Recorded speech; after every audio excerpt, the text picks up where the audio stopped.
Senhor presidente, quero agradecer a Vossa Excelência. Primeiro, cumprimentar a consultoria do Senado Federal. Nós temos aqui uma grande consultoria.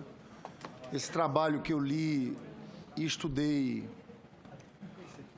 detidamente cada um dos aspectos, senhor presidente, foi feito pela consultoria do Senado e eu quero registrar isso aqui, em especial o papel dos consultores Ronaldo Pérez e Paulo Springer.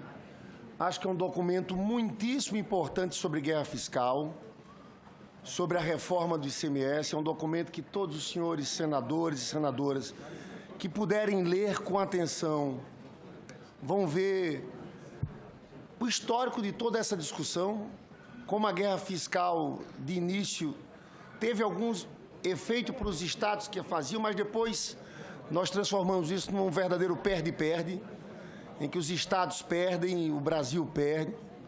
Então, eu quero começar lendo um resumo, que eu não vou ler todo o relatório, mas faço questão de destacar esse papel dessa qualificada consultoria do Senado Federal.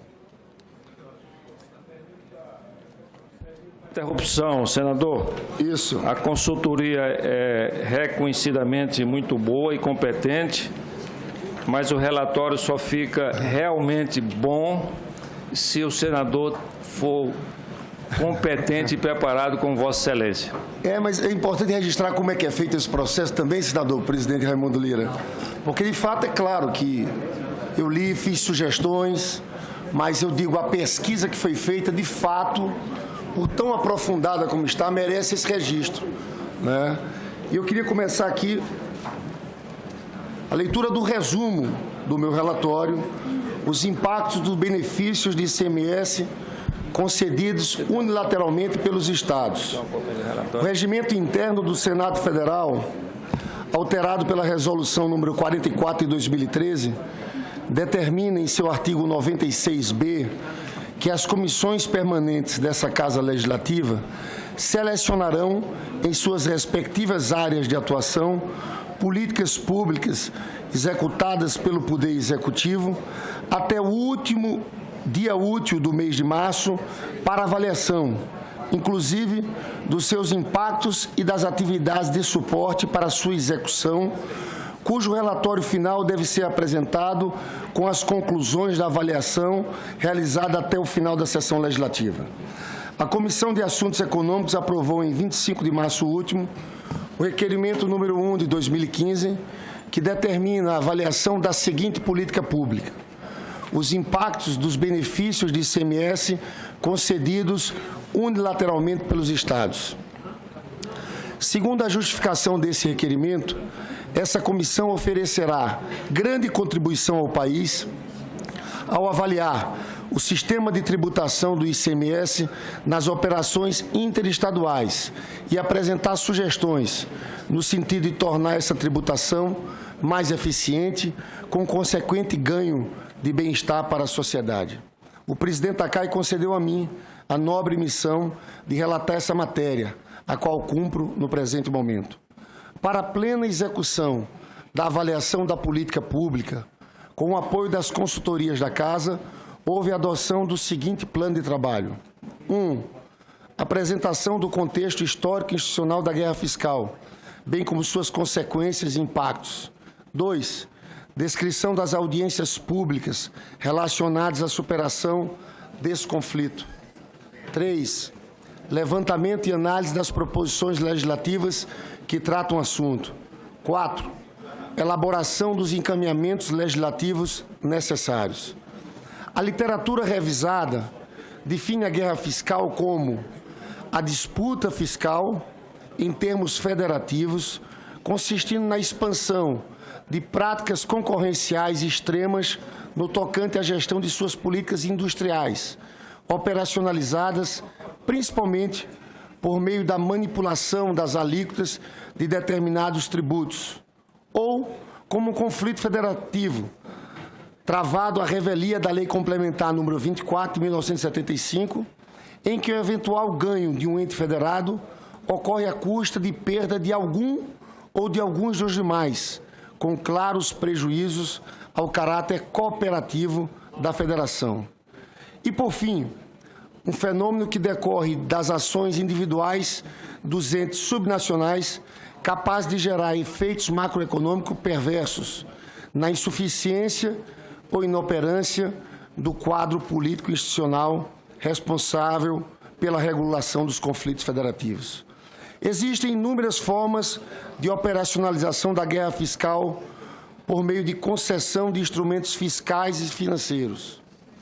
Os principais instrumentos fiscais são a redução de alíquota e ou base de cálculo, bem como a concessão de anistia, crédito presumido, isenção ou prazo especial para pagamento do imposto. Já o mais relevante instrumento financeiro é o financiamento do saldo devedor do ICMS.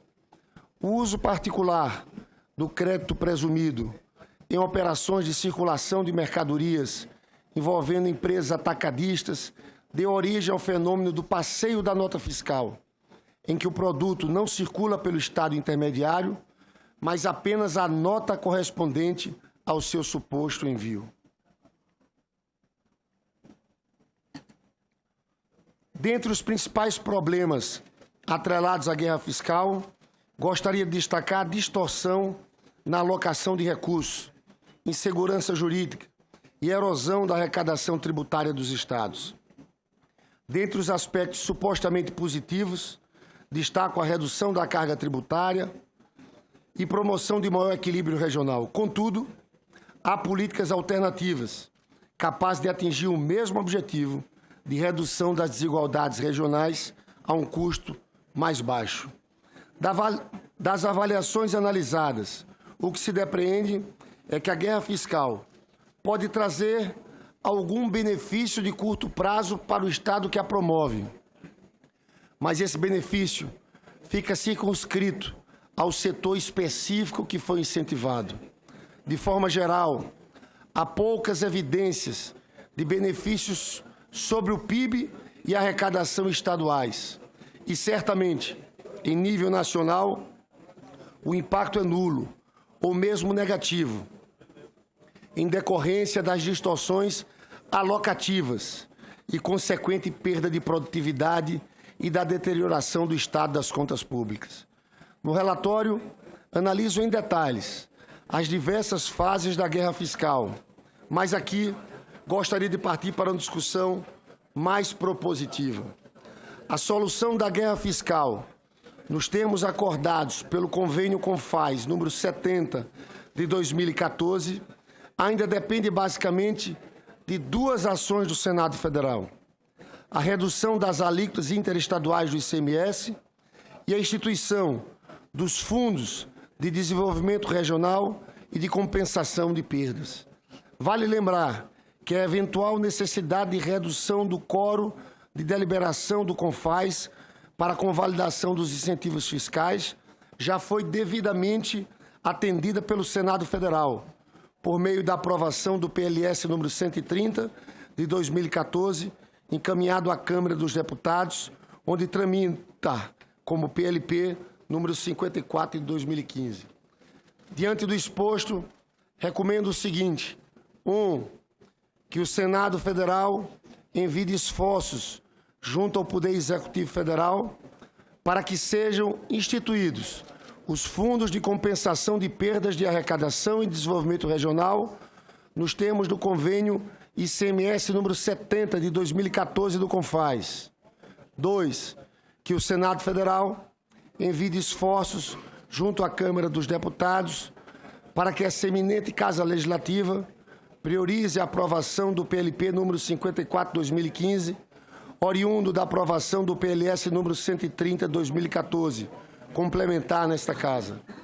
Que o Senado Federal priorize a aprovação do PRS número 1 de 2013, com redação mais próxima possível ao convênio ICMS número 70 de 2014 do CONFAS. Esse é o relatório que ofereço à disposição dos meus ilustres pares da Comissão de Assuntos Econômicos. Muito obrigado, senhor presidente.